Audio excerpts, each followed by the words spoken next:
All right, welcome to slide number 9. We're going to write the inequality that matches each graph. Now, I did not change the size of these, so hold on just a second. Let me change that real fast. There we go. So we can actually type stuff in.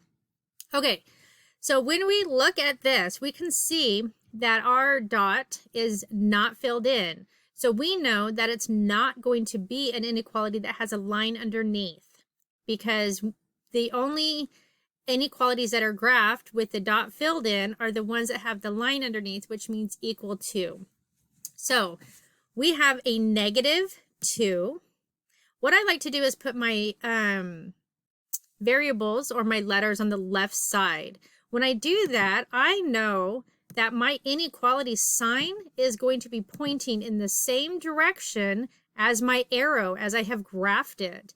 So I can actually place these inequality symbols in here already, because I can put my variable on my left side and understand that with that on the left side, the inequality symbol will be pointing in the same direction as the arrow on the graph. And now I have -2. So I'm just going to put that here. And then over here, it looks like I have 1. So what this means is x is greater than -2. Here's my -2. And then everything else that can represent x is greater than that. So that is correct. Down here, I have x is less than or equal to 1. Here's my 1. It's filled in, so it means also it's equal to, but it's also, we're looking for less than, and everything with the way the arrow is pointing is less than 1.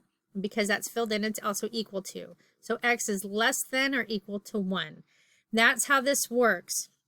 So just remember, if you put your variable on the left side, you already know what symbol to use, what inequality symbol to use, because it's going to point in the same direction as the arrow on your graph.